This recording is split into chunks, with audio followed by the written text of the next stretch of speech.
Thank you for visiting West Coast Auto Enthusiasts. Today we're featuring a 2016 BMW X5 35D xDrive. It's a clean title, clean Carfax. It's got a little over 50,000 miles on it. We can finance it through Cuddle. We can put an extended warranty on it, and we welcome trades. So we sold this to a customer, I think a little over a year ago. He bought it as soon as he saw it. Super nice car, and we just upgraded him to a different X5 that he wanted Apple CarPlay in. So 16s were not available with Apple CarPlay. 17s are. This is a super nice car. You can see the running boards are an extra piece of equipment. It has a $71,000 MSRP, which is actually a lower MSRP for us in the diesel X5 market, but it has all the stuff that we want. And two of the most important components are going to be adaptive cruise and driver's assistance plus, which we really like and are must-haves if we're going to buy this. And then it's topped off with a multi-contour seat. So anyways, it's super clean. The body and paint are in great shape. We've got two master keys. We have a window sticker and books, so you can see the inside. Storage. They don't come with spare tires anymore. You've got to actually order those. They are only $150, but it is a space saver spare, so not that great of a spare tire, but it is something. So you can see the paint in the body. There's a little thing here that we'll have touched up. That was from the side of a garage door. The rest of the car is super, super clean. You don't typically see the running boards on X5s. It is an optional piece of equipment. So super clean. So this is indication you've got a surround view camera system. Or front view, I should say, not surround view. So comfort access. So anywhere you see the ribs on a handle of a this generation BMW means that you can lock or unlock the car. What some people don't know is you lock it by hitting that button, but you can't unlock it with that, which people will stand here and do, which I actually was doing for a long time. You actually have to unlock it by grabbing the handle. So it's a little more intuitive, but if you overthink it, it complicates things. So you've got rear sunshades. You've got a full climate control system. We'll replace this knob. That's a common, I don't know why that's so, it's really common. They have a kit for it, actually. It's so common. So we'll fix that. Passenger side door, rear seat. You can see it's super clean. It's got a panoramic roof. So there's your door trim. It's got Harman Kardon sound. The triangle on the mirror there is an indication you have blind spot, which is part of the driver's assistance plus, and active driving assistant. So active driving assistant will actually will insert itself, which means it will correct you physically with the steering wheel. You can see the letters in really good shape. So this is a multi-contour seat. You can tell by the settings here, so you can adjust just the top half of the back of the seat.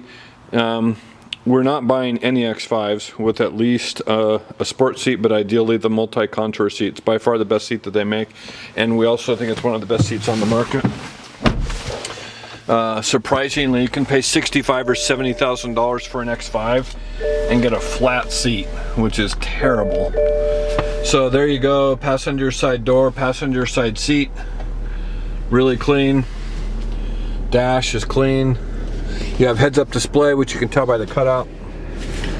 Let me lower the seat here. So here's your, we produced a Monroney window sticker, so the base price on this was $57,000. Hold on. We added to that black sapphire paint for $500. It's got 20-inch wheels for $950. Multi-contour seats are $1,300. And then driver's assistance plus, premium package luxury line, rear sunshades, running boards, soft closed doors, Harman Kardon sound, and adaptive cruise. So that takes you to $71,570, which is again, that's a smaller window sticker for an X5, but it's all the exactly right equipment, which is why we bought it when we bought it. So you have USB and aux input in the center console, auto hold here, which is an auto hold if you're on a hill. So it will keep your car in place while you move your foot from the accelerator to the brake. Hill descent control, your surround view camera system or camera systems, your ability to turn your parking sensors off if you go through a car wash. and then your ability to toggle through sport and comfort mode, and then the traction control delete, electronic parking brake, of course, your transmission shift knob, and then your iDrive system, dual auto climate control, dual heated seats, so you've got heated seats for the driver and the passenger. So this button is typically your driver's assistance and all your safety. However, we did find and bought a car that had this, come to find out that it only had the surround view camera on it. So if you've got this and you hit it, it's gonna tell you over here what your safety systems are. And so that's the front collision warning.